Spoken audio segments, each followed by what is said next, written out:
देखिए, कुछ लोग बोलता है हमारे खिलाफ, और उसका कारण जान लीजिए। सबसे बड़ा कारण है कि लोगों को चिढ़ है कि बिना मतलब का उल्टा पुल्टा करने का अवसर नहीं मिलता है। और एक तबका है जिसको इस बात के लिए चिढ़ है कि हमने शराबबंदी लागू कर दी।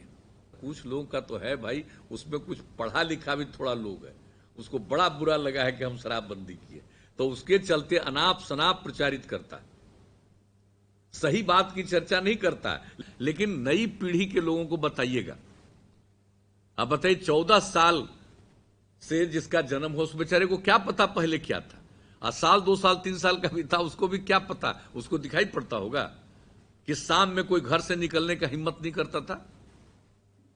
15 साल पति पत्नी का राज था। बताइए, पहले जब 66 में और 67 में सूखा पड़ा था बिहार में, और जेपी के नेतृत्व में उसको देखभाल करने का इंतजाम हुआ था, और उसके बाद शुरू हुआ था कि बिजली की सप्लाई की जाएगी नीचे, तो सबसे पहला ब्लॉक था हरनौत इस देश में जहां पर बिजली लागू किया गया था। और जब इमरजेंसी लागू हुआ था 75 की बात है, तो हम चले गए थे कई कई जगह पर, चंडी के इलाके में भी गए, हरनौत के इलाके में भी गए। तो हम एक जगह पर थे तो देखा भाई 16 घंटा बिजली था। आप सोच लीजिए उस समय। और उसके बाद जिनको मौका मिला 15 साल पति पत्नी को राज करने का, तो कहां बिजली को पहुंचा दिए थे। ज्यादातर जगह का तो बिजली का तार खत्म हो गया था, खंभा उंभा सब खत्म हो गया था। और जहां बिजली का तार जिस गांव में सुरक्षित था, वहां लोग कपड़े न सुखाते थे जी उस पर। फिर बच्चों को बताइएगा कि बिजली का क्या बुरा हाल था, और अब बिजली की क्या स्थिति है।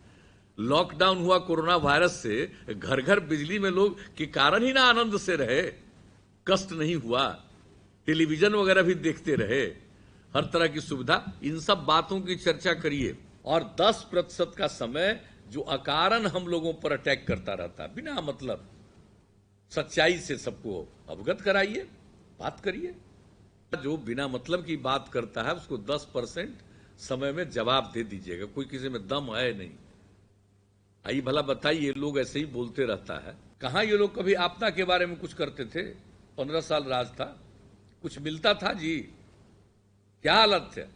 हम तो याद नहीं है हमको, हरनौत ब्लॉक में भी जो बाढ़ आती है, बाढ़ सिर्फ उत्तर बिहार में नहीं आता है, गंगा नदी के दक्षिण भी आता है। उसमें पटना जिला का हिस्सा और नालंदा जिला का हिस्सा भी प्रभावित होता है, आरा जिला भी, खैर कई जिले प्रभावित होते हैं, लेकिन हमको याद नहीं है। आप बताइए, हमको तो नाव पर हरनौत के इलाके में घूम घूम करके जाना पड़ा है। 2 बार मेरा अनुभव है। एक बार हम एमएलए नहीं हुए थे तब मेरा अनुभव है, और एक बार जब एमएलए हो गए थे तब 1997 का। क्या स्थिति हो गई थी, किस तरह से नेशनल हाईवे है वो कैसे अफेक्टेड हो गया हरनौत के पहले। तो ये सब चीज, और जो काम होता था, कुछ होता था जी? हम लोग जब इमरजेंसी में जेल में थे, और उस समय किस तरह से बर्बादी हुई थी, एक एक जगह पानी पहुंचा था।